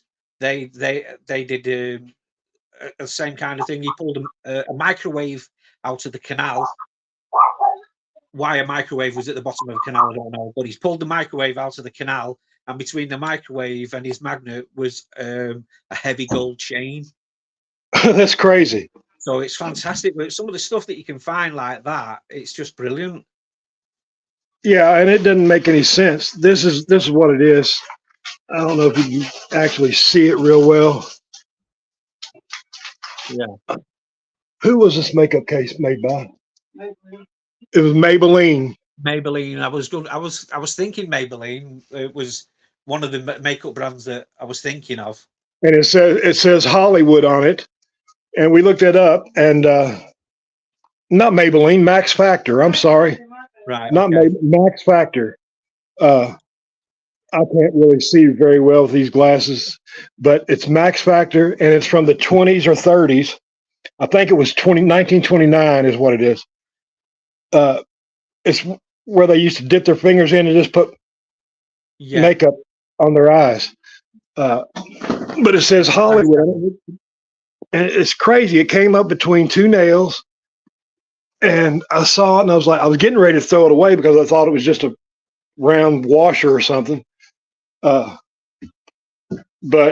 I'm glad I didn't, because we absolutely adore finding the little stuff. Here's that button hook I was telling you about. I don't know if anybody can see it or not. That's pretty cool. We find a lot of these as well. Boat hooks. Yeah. Now see, poles. We get a lot of these out. Yeah, I think those are brilliant, man. Those are just beautiful to me. The history on the boat hooks, because they can be from the 1600s or earlier. You know, they always use those in England or in the UK. Period. Well, a lot of the canals in England are only about 200 and something years old. Warrington actually has got the oldest navigational canal. It was the first ever navigational canal built in Great Britain. That's the Sandy St Helens Canal where I live. That was built in 1757. And then the Bridgewater Canal was built, I think, was about 1761. So you've got like 250 odd years of history in canals over here. Yeah, and it's crazy to me though. In the rivers, not the canals, but in the rivers, the history that gets pulled out. I mean, we're talking 1,000, 2,000 years. Yeah. And can you imagine? I mean, just the way they made things back then, lasting this long. Yeah, yeah. The craftsmanship as well on some of the stuff, the minute details that they have on some of the stuff is just amazing. I love all the Viking stuff. I love all that kind of stuff. Yeah, as well. The Viking stuff, and I like the Roman stuff too. That's what I want to see somebody find over there is the Roman sword. Yeah, yeah. I think you that's going to be metal detecting. I think a lot of that it'll be if there's any like Roman burial sites or anything like that. And yeah, I agree. I want to be. I'd like to be the one to find it, but of course the Romans never came over here. That I know the Vikings did. The Vikings did. I would like to hope that they came to Kentucky at some point. Well, yeah, I think it was like Newfoundland, wasn't it, up that way, further north, Canada way. Newfoundland and I think Newfoundland, Oak Island, maybe. Yeah. But yeah, like I said, the earliest stuff that we have found would be. I think the earliest thing we found was a wagon wheel. It was the outside rim of a wagon wheel. I mean, Tim, I'm not kidding you. This thing had to be 4.5 foot tall, maybe 5 foot tall. Huge wagon wheel, the outside rim of it, and still had parts of the spokes in it. See, I've just got the mental picture there now of the old covered wagons, Yeah. going across there in the prairies and that lot. That image has just popped into my head. And see that would have came. We actually found the bolster for the wagon as well. You talk about a heavy pickup. That was heavy, but it's a wooden piece that they used before they used springs. That's how we dated it back to the 1830s. It would have been from 1830 to 1865, according to that bolster, which would have put it. It could have been pre-Civil War or Civil War. Do you find a lot of Native American stuff? You know, we haven't found any. There is. We do know for a fact that there was Indian skirmishes right there on that river with some of the settlers that were there. So it would go back to the 1700s. We did find a black powder, no, for lack of a better term, a bullet that could have possibly been the 1800s, early 1800s. But really, we haven't found any Native American stuff at all. I'm just reading the comment that Captain Darling just put. Tim, I bet that was poetic justice. The scrote that threw the microwave in probably got their chain caught as they launched it in. I hope it was. I hope it was. Yeah. Yeah, absolutely. Oh, yeah, Busby reminded me that there was a axe head from the 1870s that was found at the Nashville event. Wow. I'm one of the ones that dated that for him, because the reason being is I've got an identical one here that we found that I had just cleaned up. It's in the house, I guess. I'll show it to you in a little while. But it was from the 1870s. It's one of those. We have over here what was called shake roofs.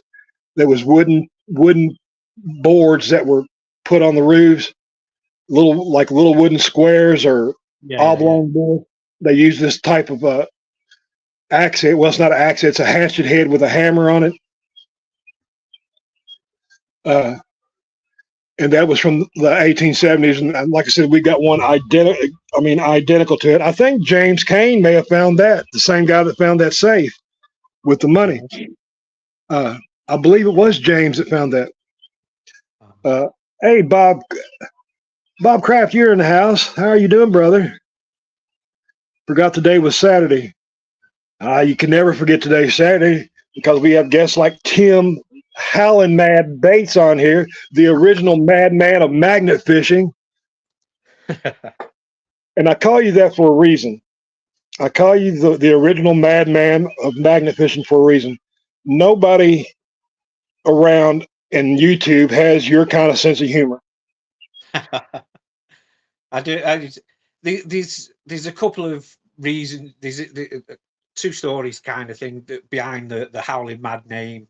One is because one of my favourite TV shows of when I was a kid was the A-Team. I absolutely loved the A-Team, and Howling Mad Murdoch was one of my favourite ones. I loved them all. I loved all the characters, but the story behind the Howling Mad was like a lot of the darts players now over here, they have like a middle name kind of thing. So you've got Martin Wolfie Adams, because he's very airy, like a wolfman kind of thing. So, and I won a dart shirt, and I needed a name to put on the back of this dart shirt, because it was in a competition, and they wanted like pick your own darts name. So I was trying to tie it in with the A-Team, and then I thought, Howling Mad, Tim Howling Mad, that sounds pretty good.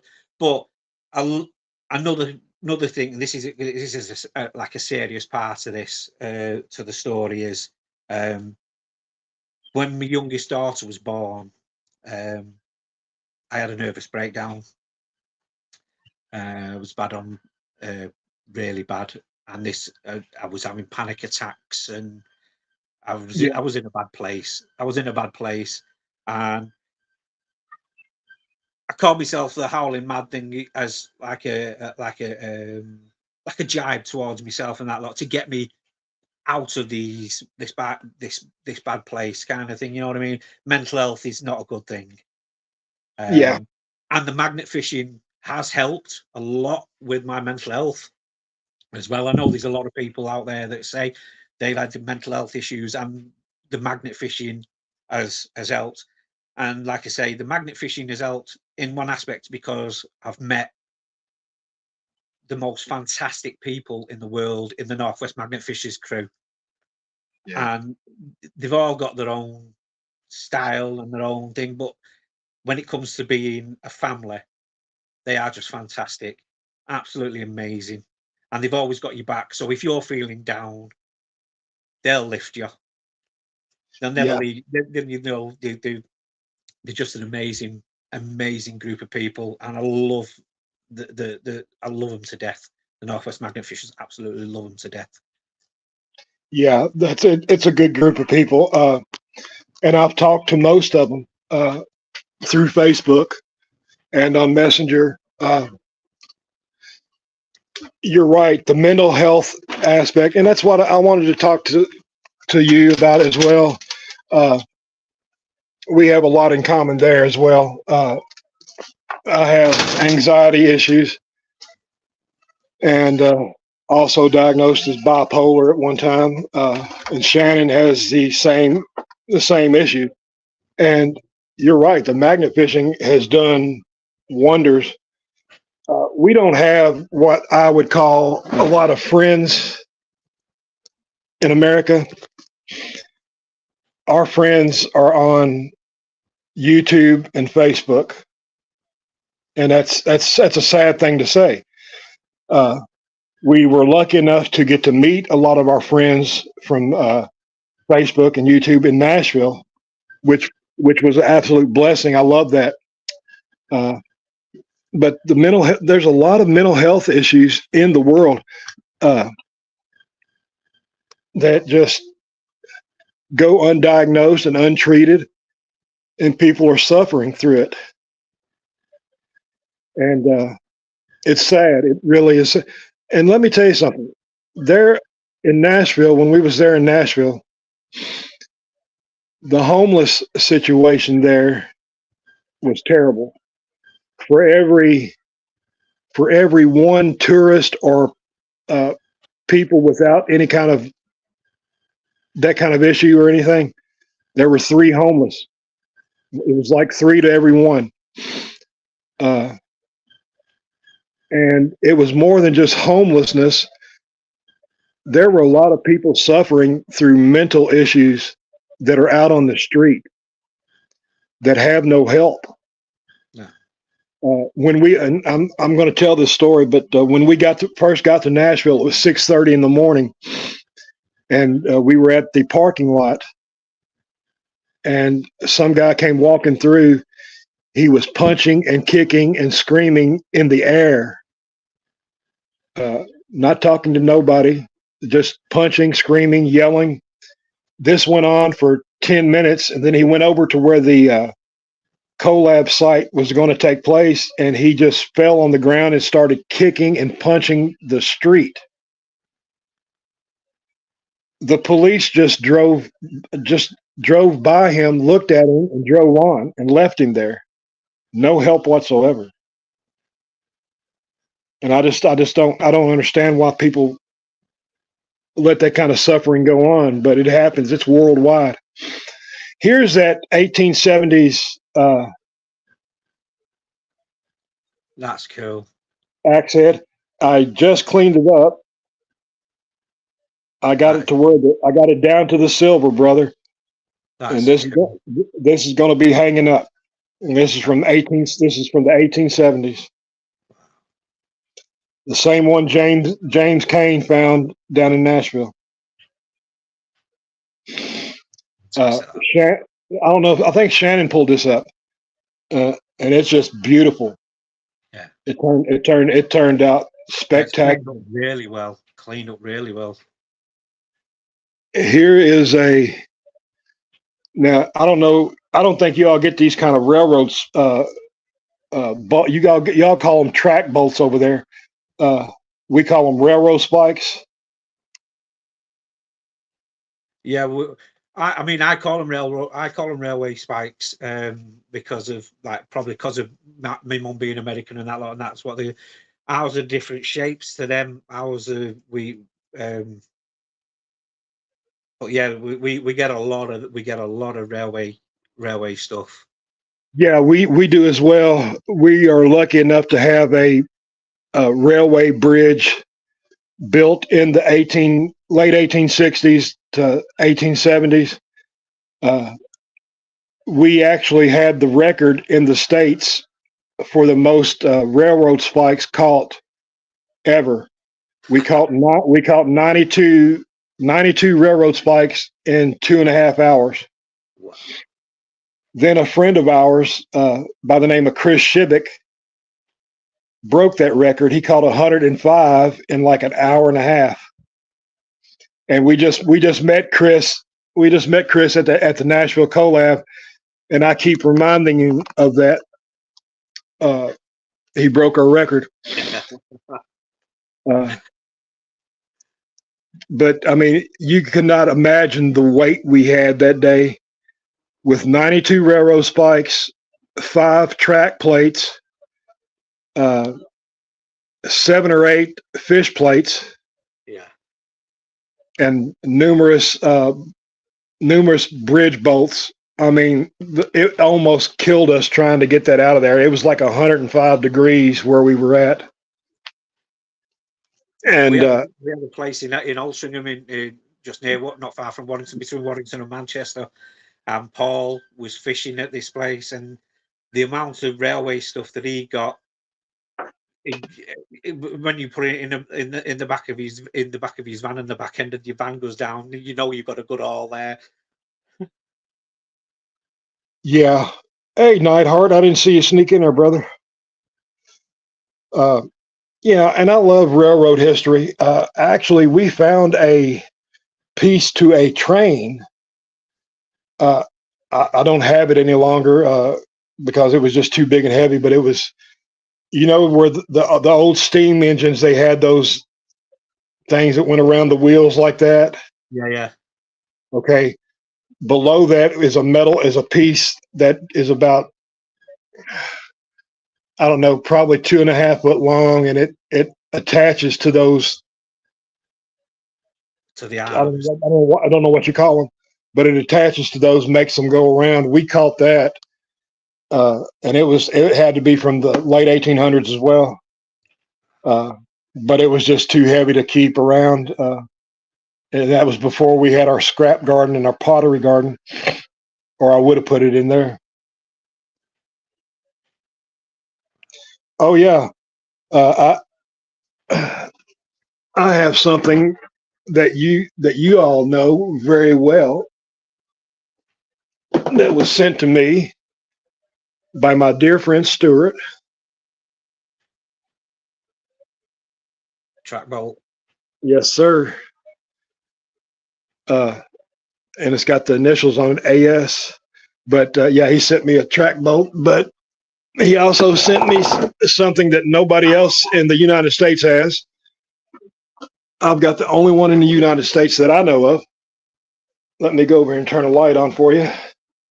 And he had John Drage painted up for me. And I am very proud of it. One of a kind in America, like I said, that I know of. I'm going to turn the camera around to show you. A windlass. Yes. Yes, sir. I have got a windlass here, which is one of my pride and joys. I love it. When y'all catch the windlasses over there, I know a lot of people turn them back into the boat people. The boat. But I absolutely love it. John Drage painted it up so beautiful. I also have, as far as I know, the only ones in America. If I can turn around and show you. Can you see those Thames Conservancy? I don't know if you can see that or not. Let me get back up here. Yeah. I can see that. Yeah. It's Uh, let's say Thames, does it? yeah, the Thames Conservancy. Yeah. I got 3 boat plaques, and one of them's got the Kingfisher symbol on them.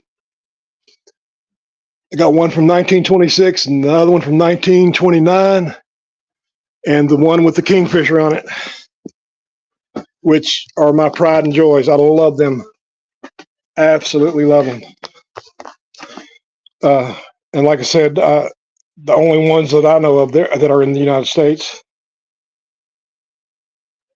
That's pretty cool. Kingfisher boat plaque. That's right. And I love the history like that, man. History, besides cleaning up the environment, the history is what it's all about. Yeah. Well, anyway, brother, we have been on for almost 2 hours. Yeah, we have. Yes, we have, and it's been a great time. Fantastic chatting with you. You're a really, really, really, really nice guy. Well, so are you, Tim, and we've got, like I said, we've got so much in common, so we need to keep in touch. Yeah, definitely. Let's see. Neidhart says he got a railroad spike, a hot one railroad spike, was going to make a vampire steak out of it. Now, the only kind of steak I want is red meat, brother. Nice big juicy T-bone. Oh man, I would love one right now. But yeah. And some baked sweet potato. Oh yeah. Oh, sour cream. Oh my word. You're killing me, Tim.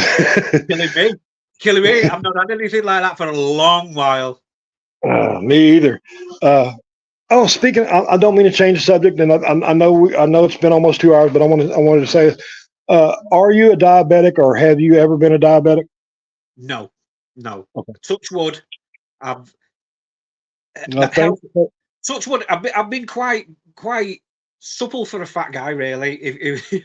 I mean, I used to do kung fu back in the day, and that lot. I did a bit like that, so I can still get my leg up and that lot. I'm quite healthy on that aspect of. I mean, I've had family members that's had type 2 diabetes and that lot because of their weight and that lot and that size. But every time I've had blood tests and stuff like that, it's always come back as normal kind of thing. Even my cholesterol's been normal. So, and see, that's another thing that you and I have in common. You did kung fu. I did aikido for 10 years, and I also did Chito-ryu karate for 30 years. So I was lucky to keep my health going for as long as I did, but I did turn into type 2 diabetes. But here in the past few months, I've been using what is called a Dexcom G7, which is the thing that hooks to the back of your arm. Yeah, I've seen them. And it's done wonders for my diabetes. Being able to monitor it without having to stick my finger. I mean, I dropped from my A1C, my sugar, which is a sugar level, was at a 13. That's more than double of what it should be. Yeah. Don't they say he's round about 5-ish? He's good. Now I'm down to a 6.1. So it's just turned completely around. Yeah. Stuart says George the Ninja. You could have said that at one time, and I would agree. I would have agreed with you. Neidhart says he's watched Hong Kong Phooey. Does that count? I always said that. Even though I'm 50 now, I said I want to be Jackie Chan when I grow up. Yeah. Because I love Jackie Chan. Jackie Chan is great. He's absolutely amazing. Did you see the movie called? Now this goes way back. It's called The Big Boss. Yeah. That was great. Yeah, that was Bruce Lee. That one, wasn't it? Yeah. See, in America, they had a different thing. So whereas you was called the Big Boss, I think over here we called it the Fist of Fury. Fist of Fury. That's right. Fist of Fury was a different one altogether over in the States. So they swapped it because there was like the different titles kind of thing. But yeah, Bruce Lee and Jackie Chan. I've got my DVD. I've got a martial arts DVD section on the opposite side of the room. So yeah. Yep, I'm there with you, brother. And that's we've got so much in common that it's ridiculous, Tim. Yeah. But again, I want to thank you so very much for being on. Would love to have you on again if you would love to have you on again. But if you guys haven't subscribed, Bates Motel Magnet Fishing. Thank you. Brilliant. Go back through his catalog of videos. Brilliant, funny man. His family is great. The Billy Bong, Michelle, and what's your mother-in-law's name? Suzanne. Yeah. And the unsung member of the Bates Motel is my brother Daniel. He's a wheelchair. He doesn't get out much with us, but when he does, he loves it. He loves it. That's great. And go to Northwest Magnet Fishers Facebook page and check out all them because they are brilliant people. Brilliant. Let me see. I know Tracy. I know Blackpool. I know DS. You, Paul, AJ, Welsh Dragon. Welsh Dragon, and there's one more Magnet Mike. Slack Clan. Mike Ray. Mike Ray. Slack Clan. Yeah. Was there anybody else? There's a couple that come out with us now. There's Neil as well. He's one of he comes out a lot with us. He doesn't do videos as much, but he still comes out with us. So there's Neil, and there's a guy called Les that comes out sometimes. And we've also got Karen and Dave from Wales as well. They come out when they can get down to meet us and that lot. So they're a fantastic group. Muddy Waters, Magnet Fishers. Yeah, they used to come out with us, but they've had to put that on the back burner for a while due to certain circumstances, which I don't want to go into. It's not my place to thing. It's health wise, but like I say, they've put themselves on the back burner for a while. So I wish John and Gina and little Josh all the best. I love them. Fantastic people. Absolutely. From what I know of them, they're great people. Let's see. One more comment here. Busby said, George, I took Wado-Ryu. Does that count? Yes, it does count because Wado-Ryu is excellent Japanese martial art. I know. I did Lao-Ga Kung Fu. Oh wow, cool. That was the style that I did. I didn't do too long into it. I didn't get like many belt kind of thing because I ended up dislocating my left knee. Ooh. And I suffer with that now. So I've got osteoarthritis in my left knee. I've got the busted right knee from the motorbike accident. So yeah, you know what? When you reach 50, man, your body tells you it's time to do things differently. Yeah.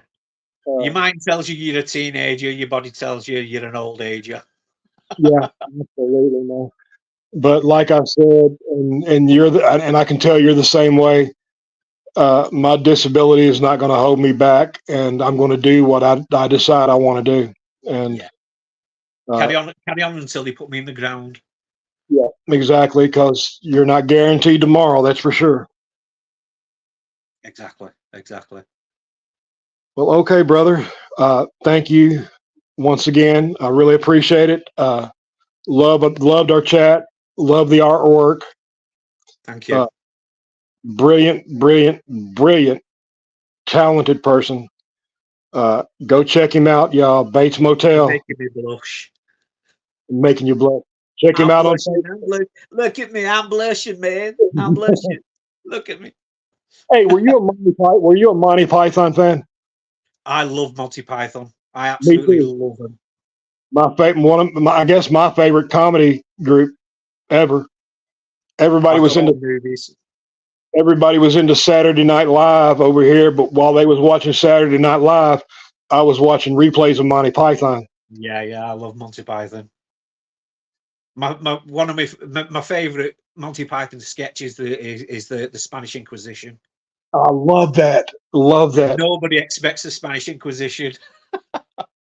Love that. And I love the lumberjack. Yeah. Hilarious. Benny Hill was one of my favorites as well, by the way. Yeah, I like Benny. There's a lot of comedy now that's on the TV that's just not a patch of what it used to be back in the day. It's just You're right. And the 60s and 70s comedy teams were just off the hook. They were brilliant. And I will always say that. And I will always say this, the English have always had the best comedy sketches going, bar none. Say what you want to. Say what you want to about American comedy. American comedy would not be where it's at if it had not been for English comedy. And that's the truth. Well, brother, I'm going to hop off here. Thank you so much. Everybody in the chat, thank you all for sticking around with us. Go check out Bates Motel. Check out Tim Howland Mad Bates on TikTok, I believe you're on. I'm on TikTok and on Facebook as well. So. And Facebook, that's right. And check out his artwork on Facebook as well. Thank you. Thank you, guys. Everybody in the chat, love y'all. Tim, my pleasure, my honor, and I will see you soon, brother. Thank you, sir. Take care. You too.